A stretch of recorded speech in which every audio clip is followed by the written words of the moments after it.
really awesome to be notes-free here, so thanks for inviting me. I'm going to read this one really short one, and then maybe I'll read another one, but I'm just going to start with this. I've actually never read it out loud before, so. It's called Everything to Remember. Now here is an impossibility, a day in the Met. Pay what you wish, but we wish you'd pay this. Mankind in a series of hieroglyphs and faint strokes. Pigeons eating buns of hot dogs on the front stairs. You were there with your mom and dad who drove 5 hours from the Midwest and then another 3 looking for a parking spot. Let's go there, honey, your mom said, pointing to the icon on the subway map. It's classic. She's so cute. A young-looking mom, but not in the New York Upper East Side gossip girl way. Her boots are from Ross. Yours are from a Williamsburg thrift store. And your dad has been wearing the same bright blue and purple ski coat for maybe your whole life. And he refuses the coat check. You have to keep your possessions close in New York. Your dad is maybe the smartest man you've ever known. But in blue and purple with his hair gray, standing next to some ancient cutlery beside some Manhattan kids who are multiracial, multilingual, dual citizens, double-jointed with sneakers that have those wheels. Well, he doesn't seem to notice. He wears Vans, something you've always quietly respected. A fashion quirk he's unaware of, having bought them only for the comfort and price. He is reading the fine print above the walls of the pyramids, learning the ancient symbols, shaking his head. If these walls could talk, your mom says. But really, what would they say? All this old stuff always transcending you somewhere, depending on the hemisphere of the globe, depending on the time.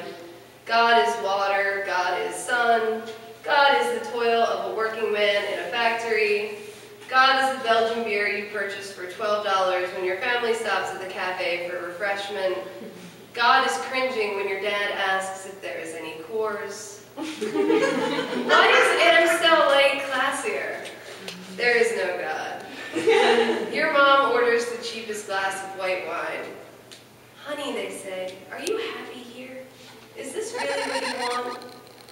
You think of the Baldessari exhibit, of the Van Goghs that came from the south of France. You look at the plates set on the surrounding tables and realize the blue color of China makes you feel cold in a way that's almost Pavlovian, thanks to all the stuff you see on TV. Why are you drinking Belgian beer? Do you appreciate the maltiness?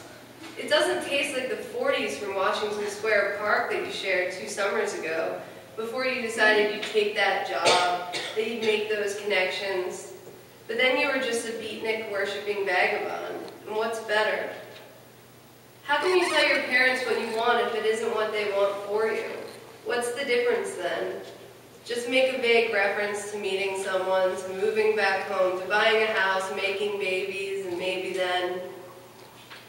Japanese calligraphy is like a dance of the hand. I am in love with the sky, it says. I will sing my fingers on silk until it reflects the mysteries of every blade of whatever is wild in this world. I will memorialize, memorialize, memorialize until everything to remember is sacred.